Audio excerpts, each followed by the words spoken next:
Ducati has officially completed its Desmo450 trifecta. After launching the motocross-focused MX and the off-road EDX, the Italian marque now rolls out the 2027 Desmo450 EDS.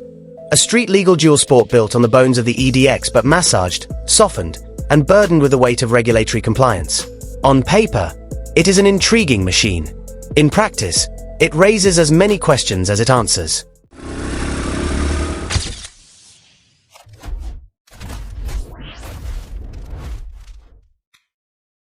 Let's start with the engine, because that is where the EDS identity becomes complicated. The EDX fire-breathing 63 horsepower at 9,400 RPM has been replaced with a considerably more docile 42 horsepower at 6,750 RPM.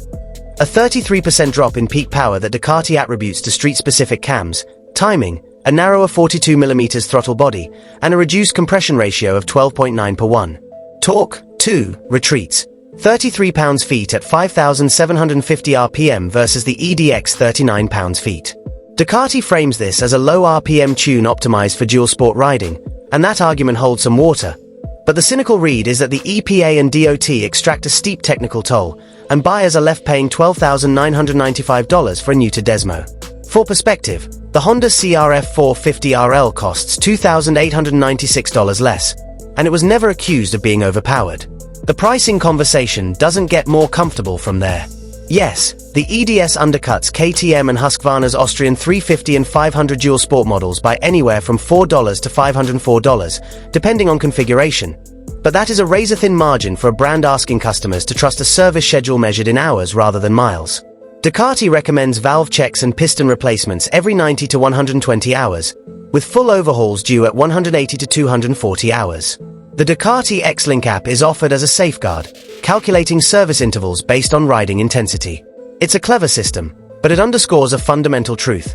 This is still a race-derived engine wearing street clothes, and ownership demands an attentive, well-funded rider. There is genuine engineering merit here that deserves acknowledgement. The EDS adds a sixth gear to the EDX transmission, a wider ratio spread with a lower first and higher sixth, which is the right call for real-world dual sport use. The lighter clutch pull is welcome. The cooling fan added to the EDX radiator is sensible for stop-and-go traffic. The suspension, carried over from the EDX, remains fully adjustable, and Ducati has softened the fork spring rate to suit the less aggressive demands of street and trail riding. The frame's flex characteristics have also been tuned accordingly. These are not cosmetic changes. They reflect a considered rethinking of the platform. The problem is that the curb weight climbs to 278 pounds, 29 pounds of street-legal hardware added to the EDX chassis, placing it 25 pounds heavier than Beta's RS lineup and 15 pounds over the Austrian competition. Then there is the tire situation, which is frankly baffling for the North American market. The EDS ships standard with Metzeler Karoo 4 tires, a choice that Ducati's own positioning suggests was driven by sound test requirements rather than performance intent. European customers receive the far more appropriate Metzeler 6 Days Extreme Rubber as standard. That the Takasago XL rims underneath are fully compatible with high-performance off-road tires is cold comfort when American buyers must immediately spend extra to replicate what European riders get at the dealership.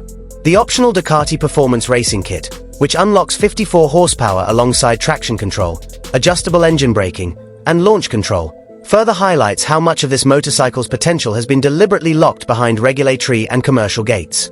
The 2027 Ducati Desmo450 EDS arrives at dealers in August, dressed exclusively in Ducati red.